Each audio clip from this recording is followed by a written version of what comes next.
सुनो, राजा विक्रम अंधक देश का राजा बड़ा ही प्रतापी और दयालु था।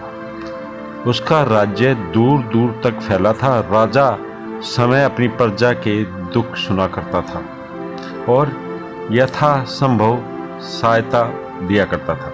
एक दिन राजा के दरबार में एक वैश्य आया। उसके साथ 3 लड़के भी थे, पर सबके सब अंधे थे। वह राजा को प्रणाम कर एक और चुपचाप खड़े हो गए थे। राजन, मैं इस समय बहुत संकट में हूँ। आप कृपया मुझे 1000 स्वर्ण मुद्राएं ऋण में दें। मैं 6 माह बाद वापस कर दूंगा, वैश्य ने कहा। ऐसी क्या आवश्यकता आ गई सेठ? राजा ने पूछा। राजन, मैं व्यापार के लिए विदेश जाऊंगा। राजा चुप रहा। वैश्य बोला, राजन, स्वर्ण मुद्राओं के बदले मैं अपने तीनों बेटों को आपके पास गिरवी रखे जा रहा हूं, पर वे तो अंधे हैं, इनका क्या उपयोग? राजा ने कहा। ऐसा न कहे राजन, मेरे तीनों बेटे बड़े गुणी हैं। पहला लड़का घोड़ों की पहचान में अद्वितीय है, दूसरा लड़का आभूषणों का अद्भुत पारखी है और तीसरा लड़का शस्त्रों का पारखी है। पर अंधे होकर राजा को आश्चर्य हुआ। राजन, वे शपथ और गंध के आधार पर कार्य करते हैं। अगर इनकी एक भी बात गलत निकले तो आप इनकी गर्दनें उड़ा देना। मेरे आने पर मुझे भी दंड देना। आपके राजकाज में मेरे तीनों बेटे आपकी सेवा करेंगे।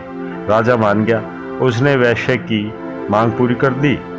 राजा ने तीनों लड़कों के खान पान तथा रहने की उचित व्यवस्था कर दी।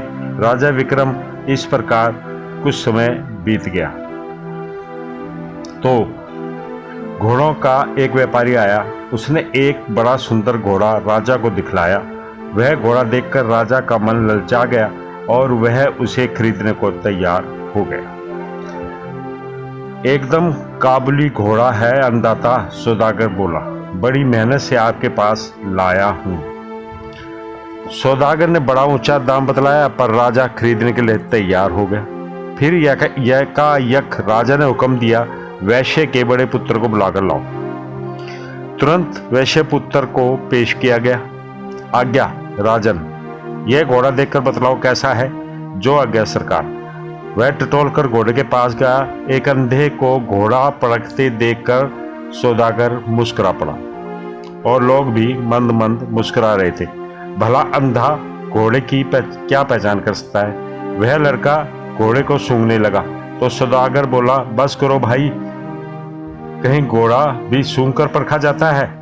वैश्य का लड़का घोड़े पर हाथ फेर फेर कर उसको जगह जगह पर सूंघता रहा। कुछ देर बाद वह अलग हट गया। कैसा घोड़ा है? पूछा राजा ने।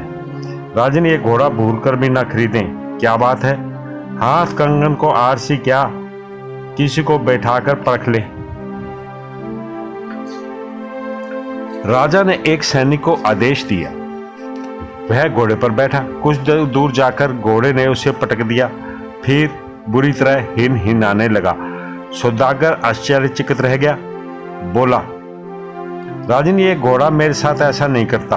तभी अंधा बोला, तुम्हारे साथ क्या, हर गवाले के साथ ऐसा नहीं करेगा। तुम गवाले हो, गाय भैंस का रोजगार छोड़कर घोड़े का व्यापार कर रहे हो। मैं गवाला हूं, तुमको कैसे पता? यह घोड़ा तुम्हारे घर में ही जन्मा है। इसके माँ बाप भी तुम्हारे पास थे। तुमने इस घोड़े को भैंस का दूध पिलाया है। इसकी महक से मैं समझ गया। सौदागर चकित रह गया। वैश्य का अंधा लड़का एकदम सच कह रहा था। तुमने कैसे जाना? सूंघ कर। सौदागर हाथ जोड़कर चला गया। राजा वैश्य के उस अंधे लड़के पर प्रसन्न हो गया। राजा ने आदेश दिया, इसकी खुराक दुगनी कर दी जाए। राजा ने वैश्य की बात सच पाई। इस प्रकार हे राजा विक्रम, वे तीनों लड़के आनंद पूर्वक राजा के घर रह रहे थे कि एक दिन एक जोहरी आया। उसने नाना प्रकार के हीरे जवाहरात राजा को दिखलाने शुरू कर दिए। राजा ने कुछ जवाहरात पसंद किए, फिर हुक्म दिया वैश्य के दूसरे लड़के को बुलाकर लाओ। वैश्य का दूसरा अंदर लड़का आया। राजा ने उसे अपनी पसंद के जवाहरात परखने को कहा। वह लड़का टटोल कर परखने लगा। कुछ सुंदर जवाहरात उसने अलग कर दिए। फिर वह बोला, इनको आप ना लें। क्या बात है, अशुभ हैं ये सब। कम से कम लाल तो महा अशुभ है। जिसके पास आता है उसके परिवार के एक सदस्य की मृत्यु हो जाती है। जौहरी इस बात को जानता था। उस अंधे लड़के की बात सुनकर जौहरी बेतरह घबरा गया। राजा ने पूछा, सच बोलना जौहरी, क्या सच्ची बात है? जौहरी हाथ जोड़कर बोला, हाँ महाराज, मुझे क्षमा करें। राजा ने जौहरी को क्षमा कर दिया। वह चला गया। राजा वैश्य के दूसरे बेटे पर भी खुश हो गया। इसकी खुराक भी दुगनी कर दो। राजा विक्रम इसी प्रकार एक शस्त्र विक्रेता आया। तब वेश्या का तीसरा लड़की भी परीक्षा में सफल रहा। राजा ने खुश होकर हुक्म दिया, इसकी खुराक भी दुगनी कर दो। कुछ समय बाद वैश्य आ गया। उसने राजा का ऋण वापस कर दिया। वह अपने लड़कों को वापस ले जाने लगा तो राजा बोला, तुम इन लड़कों के बाप हो, तुम्हारा क्या गुण है? मैं आदमी की पहचान कर सकता हूँ। हमारी पहचान क्या है, बोलो? आप नान बाई की औलाद हैं। वैश्य बोला, मेरे लड़कों को कोई पुरस्कार न देकर आपने हर बार इनकी खुराक बढ़ाई है। सुनते ही राजा आग बबूला हो गया। उसने वैश्य और उसके बेटों को मरवा डाला। अब बोलो राजा विक्रम, क्या राजा पाप का भागी बना या नहीं? विक्रम कुछ ना बोला। जवाब दो राजा विक्रमादित्य, यदि जानते हुए भी तुमने मेरे प्रश्नों का उत्तर नहीं दिया तो तुम्हारा सर टुकड़े टुकड़े हो जाएगा। बेताल बोला, इसमें राजा पाप का भागी नहीं बना। विक्रम बोला, खून का असर भला कभी जा सकता है?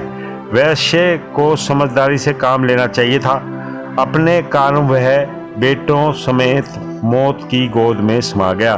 बेताल ठठाकर हंस पड़ा।